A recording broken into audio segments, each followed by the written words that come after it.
हाजरीन,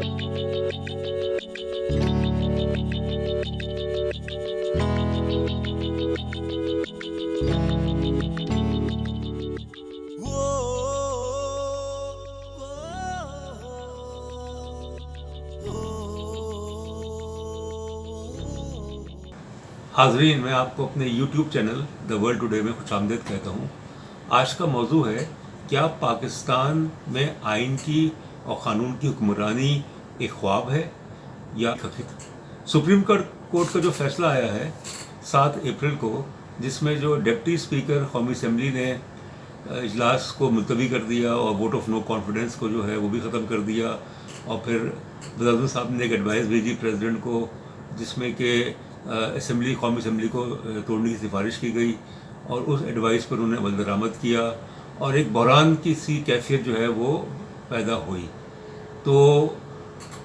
उसके बाद फिर सुप्रीम कोर्ट ने उसका नोटिस लिया, सोमो नोटिस लिया, और 7 अप्रैल को एक वर्डिक्ट सुप्रीम कोर्ट ने रिलीज़ की, जिसमें डिप्टी स्पीकर के जितने इक़दामात थे उनको कलअदम करार दे दिया, और ये हुक्म दिया कि 9 अप्रैल को सुबह 10 बजे जो है वो कौमी असम्बली का इजलास होगा, जिसमें कि तहरीक अदम एतमाद जो उस पर बहस की जाएगी और फिर बाकी कार्रवाई होगी। तो ये एक बहुत बड़ा पाकिस्तान तारीख़ में एक वाक़या, और इसमें 2 राय हैं। पहली राय तो ये है कि सुप्रीम कोर्ट ने जो भी फैसला किया है उससे पाकिस्तान जो है वो बच गया है, और पाकिस्तान में क़ानून की हुक्मरानी जो नज़र ज़रूरत जिसने पाकिस्तान सन 54 से पाकिस्तान जो है उसमें जितने भी मार्शल लॉ या जो हुकूमत है वो डिसमिस की गई, उसको जस्टिफाई किया था डॉक्ट्रिन ऑफ नेसेसिटी के तहत, नज़र ज़रूरत के तहत, उसको दफन कर दिया है। तो एक तो ये राय है कि सुप्रीम कोर्ट की फैसले की वजह से पाकिस्तान में इस्तेहकाम पैदा होगा, पाकिस्तान में क़ानून की हुक्मरानी होगी, और किसी को ये ज़रूरत नहीं होगी कि वो आइन को तोड़ सके। दूसरी राय ये है कि सुप्रीम कोर्ट ने जो भी फैसला दिया है वो सर आँखों पे, मगर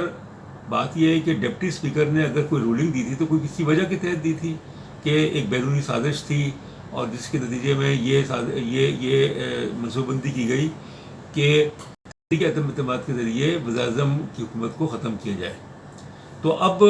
देखना ये है कि पाकिस्तान में सियासी इस्तेहकाम और माशी इस्तेहकाम जो कि बहुत ज़रूरी है, वो कैसे मुमकिन है। सुप्रीम कोर्ट में जब 7 अप्रैल को प्रोसीडिंग्स हो रही थी तो चीफ जस्टिस ने खुद कहा कि पाकिस्तान में जो माशी बहरान है वो श्रीलंका के माशी बहरान जो है उससे तकरीबन मिलता जुलता हो रहा है। डॉलर का रेट जो है वो बहुत ऊपर चला गया, स्टॉक एक्सचेंज जो है वो तकरीबन क्रैश कर गई। तो अगर मईशत जो है वो मुतासर होती है पाकिस्तान में सियासी बहरान से, तो उसका मतलब ये है कि मुल्क जो है वो कमज़ोर होता है।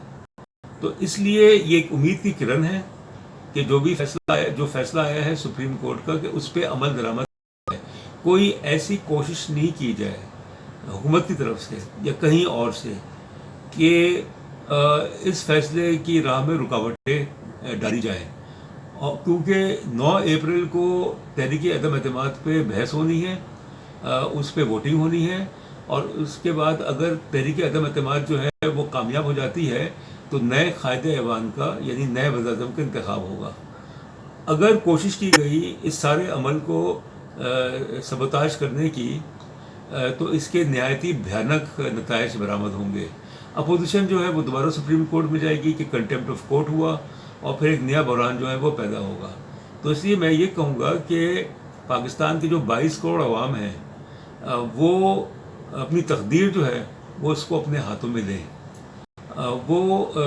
ये जो सूरत हाल, गमगीर किस्म की सूरत हाल जिसमें मुल्क जो है वो माशी तौर पर तकरीबन तबाह हो गया, कि उसके जो फॉरेन रिजर्व्स हैं यानी कि ज़र-ए-बाज़ के ज़खायर जो हैं वो तकरीबन $12 बिलियन पे आ गए। जो ट्रेड डेफिसिट है वो बहुत बढ़ गया, डॉलर का रेट जो है वो बहुत बढ़ गया। वो थोड़ा बहुत नीचे तो आया है, मगर बात ये है कि ये तो एक आर्जी चीज़ है। जब तक कि पाकिस्तान में क़ानून की हुक्मरानी नहीं होती, जब तक कि यहाँ पे वो अनासर, वो इदारे जो कि जमहूरियत को पनपने नहीं देना चाहते, वो साजिशें करते रहेंगे, तो पाकिस्तान जो है वो कभी खड़ा नहीं हो सकता, अपने पैर पर खड़ा नहीं हो सकता। ये है कि पाकिस्तान की खुद मुख्तारी जो है वो मशरूत है पाकिस्तान की मईशत से, पाकिस्तान में सियासी इस्तेहकाम से, पाकिस्तान की क़यादत है उसकी जो कारकर्दगी से, तो अगर ये तीन चीज़ें नहीं होंगी तो पाकिस्तान की मईशत जो है और पाकिस्तान की जो सियासत है वो अदम तहफ़्फ़ुज़ का शिकार रहेगी, और पाकिस्तान की खुद मुख्तारी जो है उस पर एक सवालिया निशान उठता रहेगा। तो अगर बैरूनी साजिश की बात की गई है तो बैरूनी साजिश तो उस वक्त होती है जबकि मुल्क के हालात ख़राब हों, मुल्क के अंदर ऐसे अनासर हों जो कि इस्तेमाल होने के लिए तैयार हों। तो सुप्रीम कोर्ट ने एक बहुत ही अच्छी रविश कायम की है और उसने नज़रिया ज़रूरत को दफन कर दिया है। उसने पाकिस्तान के 22 करोड़ अवाम जो हैं उनको एक हाल और मुस्तकबिल के बारे में जो बेयकीनी की कैफियत थी उसको दूर करने की कोशिश की है, और इसके अलावा आइन को बचा दिया है, जमहूरियत को बचा दिया है। अब ये फ़र्ज़ है मुल्क की सियासी जमातों का, चाहे वो अपोजिशन में हो चाहे वो इक़्तिदार में हो, कि वो मिल बैठे और मुल्क का सोचें कि मुल्क की मईशत को कैसे ठीक किया जाए, कि मुल्क में जो माहौलियात का बहरान है, जो ग्लोबल वार्मिंग और क्लाइमेट चेंज की वजह से बहुत ही ज़्यादा वो संगीन हो चुका है, पानी का बहरान है, गुर्बत है, अफलास है, जहालत है, बेरोज़गारी है, ये वो इश्यूज़ हैं जिन पे तवज्जो देनी होगी। वरना अगर पाकिस्तान के जो सियासतदान हैं या जो पाकिस्तान के अशराफिया है और जो इदारे हैं वो संजीदगी को मुजाहिरा करेंगे तो इस तरह के बहरान जो हैं वो दोबारा आते रहेंगे और मुल्क जो है वो इस्तेहकाम, मुल्क के अंदर इस्तेहकाम जो है वो पैदा नहीं हो सकता। बहुत शुक्रिया।